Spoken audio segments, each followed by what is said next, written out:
बिस्मिल्लाहिर्रहमानिर्रहीम।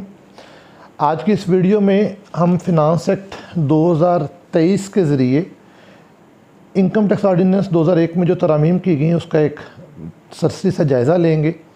सबसे पहले सेक्शन 2 के सबसेक्शन 29 जो कि इनकम को डिफ़ाइन करता है, उसके अंदर सेक्शन 236Z को शामिल किया गया। ये नया सेक्शन आया है, इसको आगे जाके हम देखेंगे। जो बोनस शेयर्स के हवाले से इसकी डिटेल वहाँ पे हम देखेंगे, तो इसको भी इनकम की तारीफ़ में शामिल किया गया है।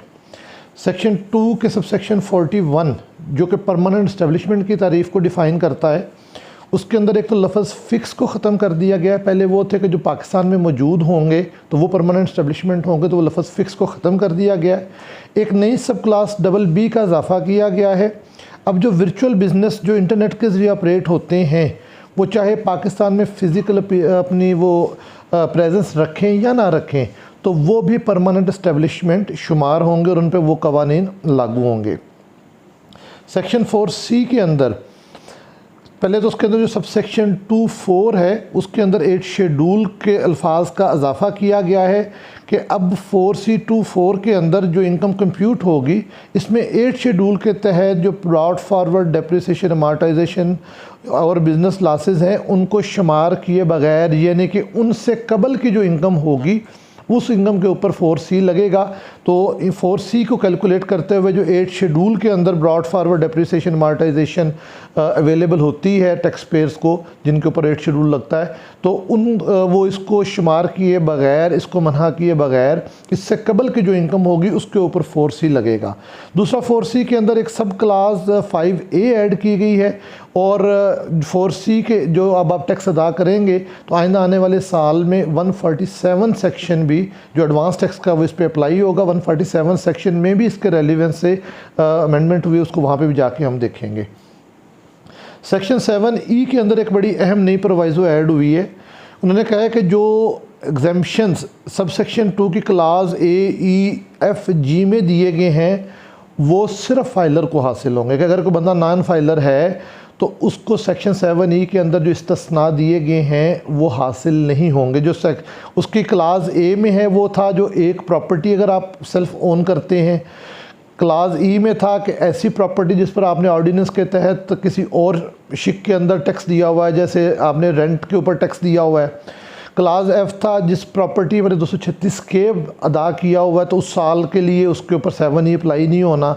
क्लास G है वो था कि अगर ये तमाम एग्जाम्पशन निकाल के बाकी प्रॉपर्टीज़ की मालियत भी 2.5 करोड़ रुपये से ज़ायद नहीं होती, तो उन प्रॉपर्टीज़ पे भी वो 7E नहीं लगेगा। लेकिन अगर आप नॉन फाइलर हैं तो ये सारे इस्तिस्नात आपको हासिल नहीं होंगे और उसके ऊपर सेक्शन 7E अप्लाई होगा। अब ये देखा यह जाएगा कि ये कैसे अप्लाई होता है, कि क्या ये सेक्शन 121 के ऑर्डर के जरिए अप्लाई होगा। अदरवाइज़ जब 114 के रेफरेंस से कोई बंदा अप्लाई कर देगा और वो फाइलर स्टेटस हासिल कर लेगा, तो उसके बाद इसका क्या स्कोप होगा, इसकी वजाहत अभी आएगी।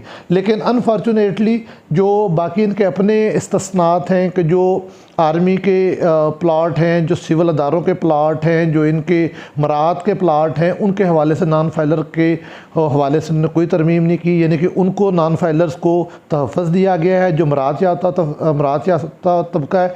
लेकिन जो आम कॉमन टैक्स पेयर है उसके इस्तिस्नात नॉन फाइलर की सूरत में इन्होंने ख़त्म कर दिए हैं।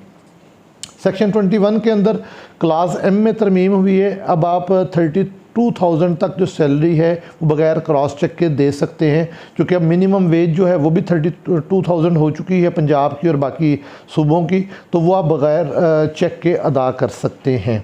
सेक्शन 37A जो कैपिटल गेन और डिस्पोजल ऑफ सिक्योरिटीज़ को डील करता है, उसके अंदर सेकंड प्रोवाइज़ो उसका जो सबसेक्शन 1 है उसको तब्दील कर दिया गया है। अब जो लिस्टेड कंपनी के शेयर्स जो NCCPL के ज़रिए सेटल ना हो, या जो इनिशियल पब्लिक ऑफ़र जो NCCPL के ज़रिए सेटल ना हो, तो इन शेयर्स के डिस्पोजल पर जो गेन हासिल होगा वो सेक्शन 37A के बजाय सेक्शन 37 के अंदर उस पर टैक्स लगेगा। सेक्शन 39 के अंदर भी एक तरमीम की गई है। जो पहले हमने पढ़ा 236Z सेक्शन जो बोनस शेयर्स के हवाले से है, तो उसको 39(1) के अंदर IB एक नई क्लास ऐड करके तो बोनस शेयर्स का जो हसूल है वो शेयर होल्डर की इनकम फ्राम अदर सोर्स तसव्वुर होगा, उसको इनकम में भी शुमार किया गया। सेक्शन 444A जो डील करता है exemption under foreign investment promotion and protection act 2022, ये नया सेक्शन ऐड हुआ है इनकम टैक्स ऑर्डिनेंस के अंदर। तो इसके अंदर कहा गया कि जो क्वालिफाइड इन्वेस्टमेंट है, क्वालिफाइड इन्वेस्टमेंट कौन सी है, जो है foreign investment promotion and protection act 2022 के तहत क्वालिफाइड हो, उसके लॉ रूल्स जो है उसके मुताबिक वो क्वालिफाइड हो। तो उसके जो फर्स्ट शेड्यूल जो है इस एक्ट का, एक्ट से मुराद इनकम टैक्स ऑर्डिनेंस नहीं है, एक्ट का जहाँ मैं वर्ड अभी बोलूँगा तो वो उससे मुराद foreign investment promotion and protection act 2022 है। तो फर्स्ट शेड्यूल के जो एक्ट के तहत क्वालिफाइड इन्वेस्टमेंट है उसकी इनकम और कैपिटल गेन पर उस एक्ट के तहत, यानी कि उस पर इनकम टैक्स ऑर्डिनेंस नहीं लगेगा, उस एक्ट के तहत जो टैक्स रेट्स हैं वो लगेंगे। Advance tax, with holding taxes, minimum और फाइनल टैक्सेस भी मुताबिक एक्ट होंगे, उन पर इनकम टैक्स ऑर्डिनेंस नहीं लगेगा। Section 106, 106A, 108, 109, 109A income tax ordinance भी क्वालिफाइड इन्वेस्टमेंट पर लागू नहीं होंगे। और rate of depreciation, initial allowance, pre commencement expenditures के जो रेट एक्ट के अंदर आज दिए गए हैं वो अगले 30 साल के लिए फ़िक्स कर दिए गए हैं, यानी कि 30 साल तक उनमें कोई चेंजिंग तब्दीली नहीं आएगी। तो ये जो इन्वेस्टमेंट्स आप foreign investment promotion and protection act 2022 के तहत करेंगे और उसकी शराइत पूरी करेंगे तो इनकम टैक्स ऑर्डिनेंस की बजाय उनकी इनकम और गेन जो हैं, उनकी डेप्रिसिएशन, अमॉर्टाइजेशन, उनके जो सारे लॉ रूल्स हैं वो उस एक्ट के तहत वो परफॉर्म होंगे, उन पर इनकम टैक्स ऑर्डिनेंस नहीं लगेगा। ये बड़ा अहम सेक्शन है जिसको मज़ीद डिटेल से भी इंशाल्लाह हम इस एक्ट को दोबारा एक अलहदा वीडियो में देखेंगे, ताकि जो हमारे बाहर से लोग पाकिस्तान में सरमायाकारी करना चाह रहे हैं तो हम उसको इनके मुतल्लिक आगाह कर सकें। सेक्शन 85 है जो एसोसिएट्स की तारीफ़ को डिफ़ाइन करता है। तो इसके अंदर सब सेक्शन 1 को सब्स्टिट्यूट कर दिया गया है। पहले भी इसके अंदर एसोसिएट की तारीफ़ थी लेकिन इसको मज़ीद जामिया कर दिया गया है। अब कहा गया कि दो अफराद जो एक दूसरे या किसी तीसरे फ़र्द के ज़ेर असर हों और माशी और इंतज़ामी तौर पर एक दूसरे के हिदायत और अहकामात की पैरवी करें तो वो सारे जो लोग हैं वो एक दूसरे के एसोसिएट तस्वर होंगे। एक नया कंसेप्ट भी इसमें दिया गया है ज़ीरो टैक्सेशन रजीम का, इसको भी डिफ़ाइन नहीं किया गया, मुमकिन है आइंदा दोबारा इसको डिफ़ाइन किया जाए।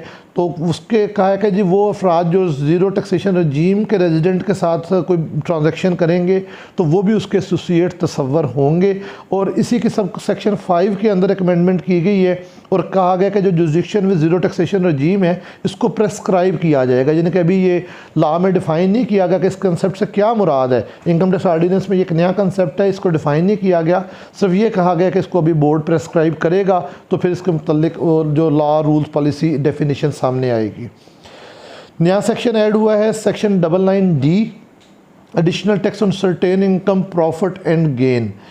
ये कहा गया है कि अगर मार्केट फ्लक्सेशन से, गैर मुतवक्के सूरत हाल से किसी बिज़नेस के अंदर गैर मुतवक्के मुनाफा, एक है कि रूटीन बिज़नेस मुनाफा, वो नहीं, गैर मुतवक्के मुनाफा, खुसूसन जो करेंसी के तार चढ़ाव से बैंक्स को और दीगर अदारों को मुनाफे हुए या इसी नेचर के कोई इंटरनेशनल मार्केट में कोई प्राइसेस के यकदम कम ज़्यादा होने से कोई गैर मुतवक्के मुनाफा हुए, तो उसके हवाले से कहा कि कंपनीज़, ये इंडिविजुअल AOPs के लिए लॉ नहीं है, ये सिर्फ कंपनीज़ के लिए है। तो वो कहेगा कंपनीज़ को पिछले 3 साल यानी कि 2023 से पीछे 3 साल भी उनके टैक्स हो सकते हैं और आइंदा भी अगर वो गैर मुतवक्के मुनाफा हासिल करते हैं तो हुकूमत उसके 50% तक टैक्स लगा सकती है। हुकूमत इसका अभी सेक्टर या एक सेक्टर या मल्टीपल सेक्टर्स का तयन करेगी, इसका नोटिफिकेशन जारी करेगी। जब हुकूमत इसका नोटिफिकेशन जारी करेगी तो वो 90 दिन के अंदर या 30 जून से जो उसके बाद आएगी, जो भी पहले आ जाए वो इसकी कौमी असम्बली से मंजूरी लेगी। तो फिर अकॉर्डिंगली वो जो इनकम टैक्स ऑर्डिनेंस के तहत जो गैर मुतवक्के मुनाफे हैं उनके 50% तक जिसको अभी प्रेस्क्राइब किया जाएगा, उनके सेक्टर्स को, उनकी रेशोज़ को, उनके जो कंसेप्ट्स को कि किससे कब कितना कैसे लिया जाएगा, तो हुकूमत वो टैक्स वसूल कर सकती है। उसके बाद सेक्शन 100B जो है ये special provision relation to capital gain tax, इसके अंदर सेक्शन 4C को इसमें शामिल किया गया है। और दूसरा कहा गया है कि 8 शेड्यूल के तक टैक्स चार्ज करते हुए NCCPL जो है, जो लिस्टेड सिक्योरिटीज़ को सारा डील करता है, तो वो सेक्शन 4C का टैक्स भी चार्ज करेगा। ये 8 शेड्यूल में भी आगे जाके अमेंडमेंट आई है और यहाँ पे उससे रिलेटेड ये सेक्शन में भी इसको अमेंड कर दिया गया। एक अहम तरमीम जो नहीं हुई, बाकी तो हम बातें कर रहे हैं जो तरमीम हो चुकी हैं, एक अहम तरमीम जो नहीं हुई वो ये थी कि सेक्शन 111 के अंदर पहले कहा गया था कि $1 लाख तक अगर कोई बंदा पाकिस्तान लाएगा, मुजवज़ा जो बिल आया था 2023 का, कि उसमें उस पर सोर्स नहीं पूछा जाएगा, तो ये तरमीम जो मंजूर नहीं हुई। अभी 111(4)(a) के हवाले से सिर्फ $50 लाख तक की जो लिमिट है वही एप्लीकेबल है, तो इसलिए वो $1 लाख वाली जो तरमीम है वो नहीं हुई, तो इसको ज़रूर ज़हन में रखिएगा।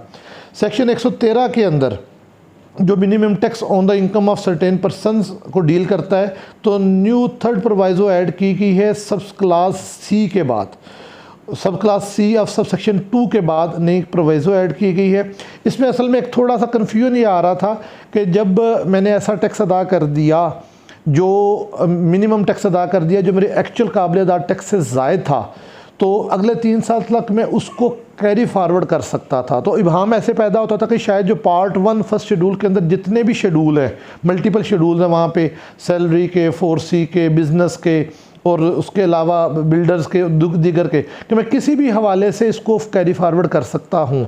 लेकिन उन्होंने कहा कि नहीं जी, यहाँ पे जो पार्ट 1 है इससे मुराद मीन्स वो सिर्फ़ और सिर्फ जो है वो डिवीज़न 1 की क्लास 1 और डिवीज़न 2 का फर्स्ट शेड्यूल जो इसके अंदर काबिल अदा टैक्स है, सिर्फ इससे वो मुराद है। इस लाइबिलिटी के अगेंस्ट आप पिछले साल के ज़ायद अदाशुदा मिनिमम इनकम टैक्स को एडजस्ट कर सकते हैं। इसको बाकी पार्ट 1 के जो शेड्यूल है उनके मुतल्लिक आप इसको एडजस्ट नहीं कर सकते। ये है क्लैरिफिकेटरी नेचर का, तो इसमें पार्ट 1 और जो इबहाम था उसको दूर करके उन्होंने कहा कि इसमें आप सिर्फ डिवीज़न 1 की क्लास 1 और डिवीज़न 2 फर्स्ट शेड्यूल के तहत जो काबिल अदा टैक्स है उसके लिए मिनिमम इनकम टैक्स के कैरी फारवर्ड को एडजस्ट कर सकते हैं। सेक्शन 134A जो अल्टरनेट डिस्प्यूट रेजोल्यूशन को, ADR को वो जो है वो डील करता है, इसको सब्स्टिट्यूट किया गया है, मज़ीद बेहतर किया गया अपनी तरफ से। 10 करोड़ रुपये से ज़ायद के जो टैक्स तनाज़ात हैं उनके डिफ़ॉल्ट सरचार्ज हैं या पेनल्टी हैं, इनके हवाले से कोई भी टैक्स पेयर वो जो अंडर अपील हो, जो भी फ़ाइनल स्टेज फाइनलिटी अटेन ना कर चुका हो, तो वो बोर्ड को अप्लाई कर सकता है। वो अपनी पहली इनिशियल ऑफ़र देगा जो मैं इतना टैक्स अदा करने को तैयार हूँ, बोर्ड उस पर अपना जो है वो ADR से कमेटी बनाएगा, उसके लॉ रूल चीज़ें सारी मज़ीद हस्ब ज़रूरत मालूम डिस्कस की जा सकती हैं। उसके बाद 146D recovery of liability outstanding under other law, ये भी नया सेक्शन ऐड किया गया है कि अगर पार्लियामेंट से मंजूर शुदा किसी भी एक्ट में किसी भी रिकवरी को अगर इनकम टैक्स वाजिबात तस्वर किया गया और वहाँ पे कहा गया कि ये कमिश्नर इनलैंड रेवेन्यू इसको वसूल करेगा, तो commissioner inland revenue income tax ordinance के तहत वो रिकवरी वसूल कर सकता है। यानी कि शर्त ये हो कि पार्लियामेंट से मंजूर शुदा एक्ट हो, उस एक्ट में कहा गया हो कि ये जो वाजिबात हैं ये बतौर इनकम टैक्स रिकवर हो सकते हैं और कमिश्नर को उसका इख्तियार दिया गया हो, तो फिर कमिश्नर इनकम टैक्स ऑर्डिनेंस के तहत इन लॉ रूल्स के तहत वो जो वाजिबात है वो वसूल कर लेगा।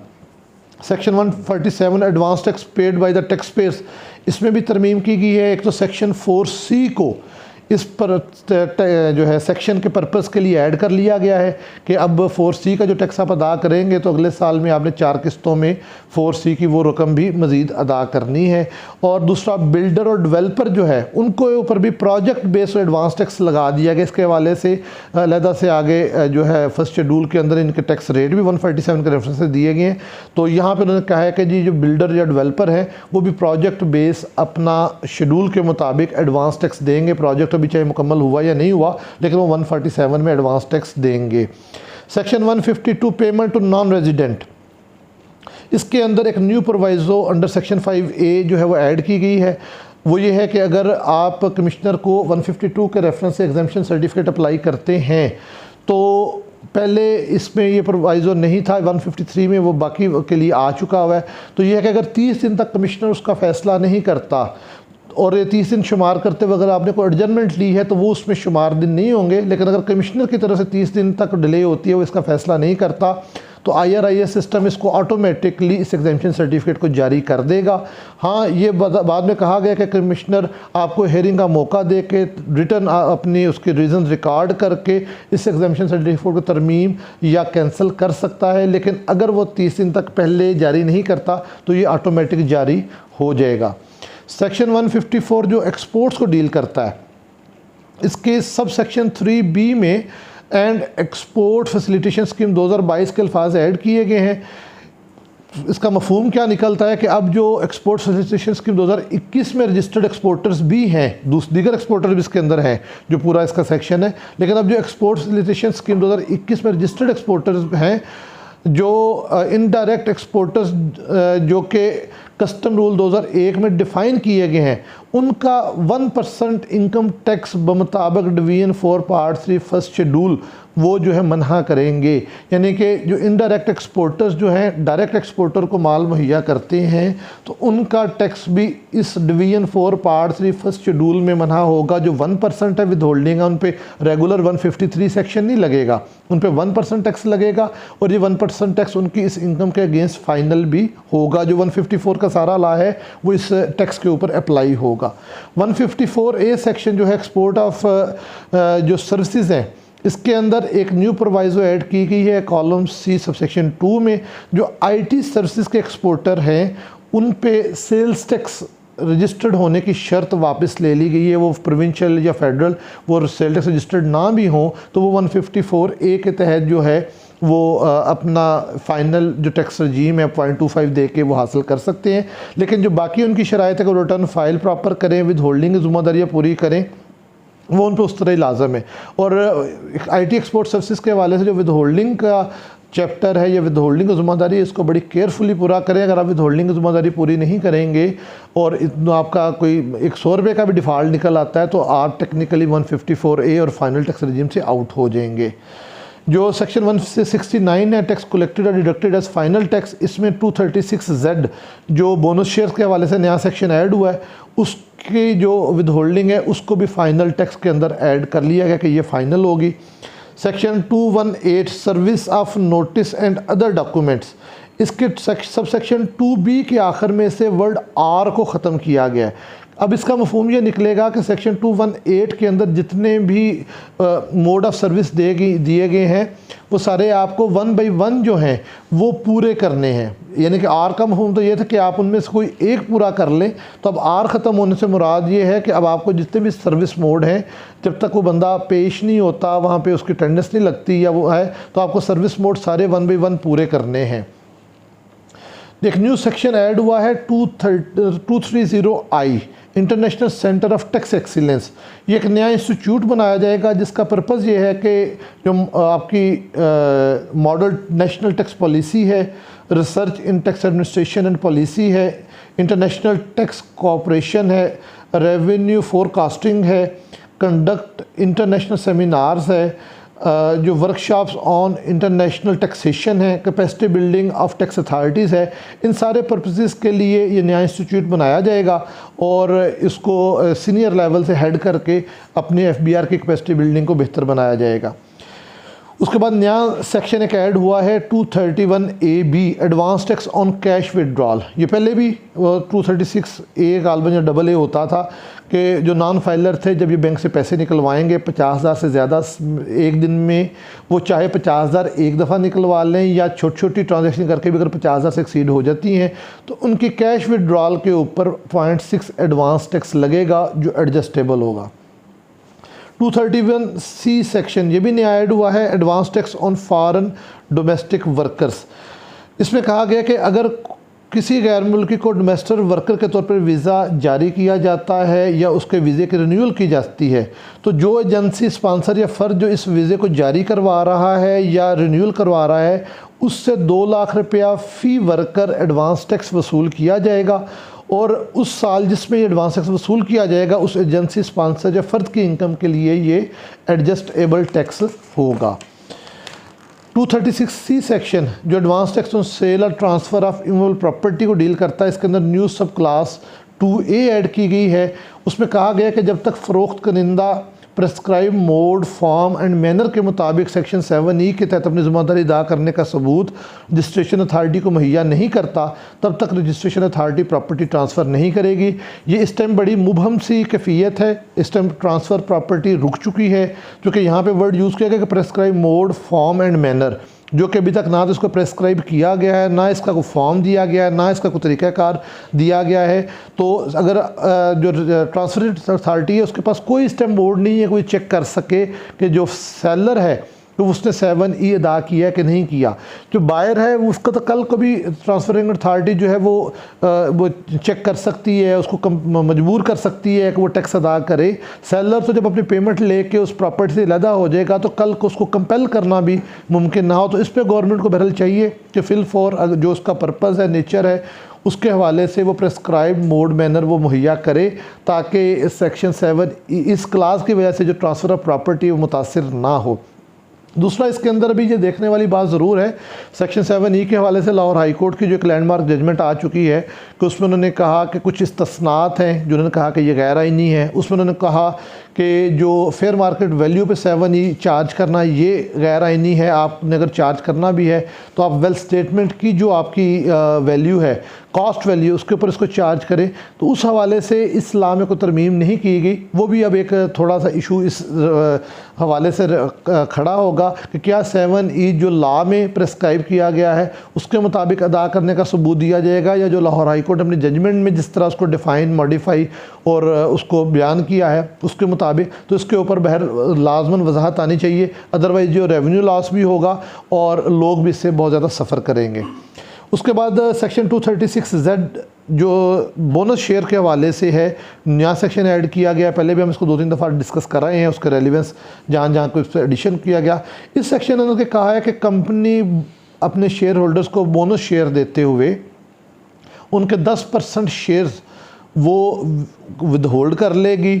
जब वो फ़र्द अपने शेयर्स की मालियत का 10% टैक्स कंपनी को अदा कर देगा और कंपनी उसको हुकूमत वक्त को अदा कर देगी इस सेक्शन के तहत, तो वो बाकी 10% शेयर्स भी जो हैं वो उस फ़र्द को देगी।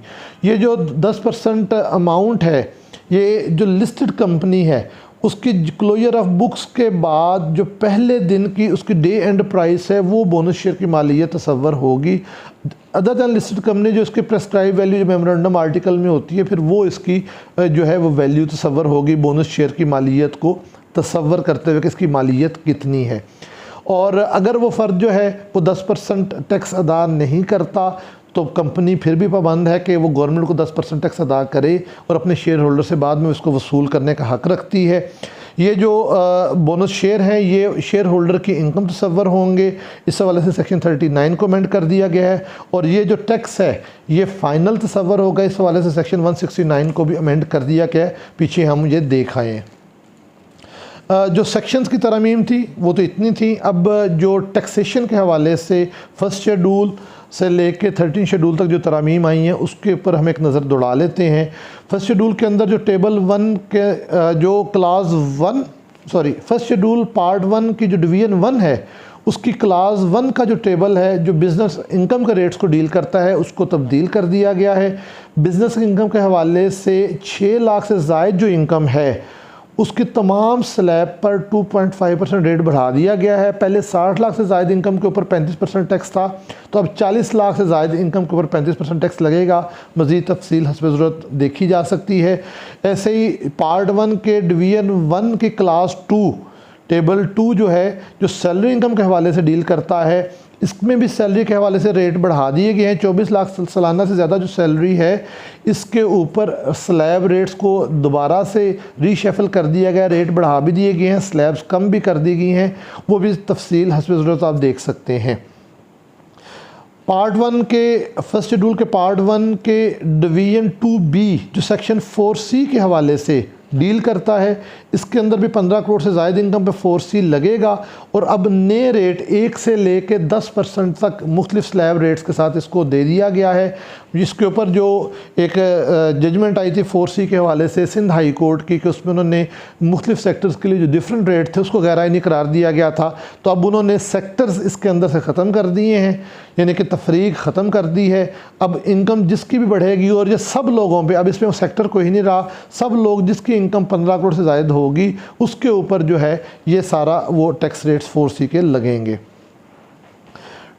पार्ट 1 के जो डिवीजन 7 है ये डील करता है जो आप सिक्योरिटीज़ की डिस्पोजल पे जो कैपिटल गेन हासिल होता है, इसमें उसके प्रोवाइज़ो को तो कुछ चेंज किया गया है कि जो जुलाई 2013 से पहले हासिल करदा सिक्योरिटीज़ की डिस्पोजल पे कैपिटल गेन हासिल होगा उस पर 0% टैक्स होगा।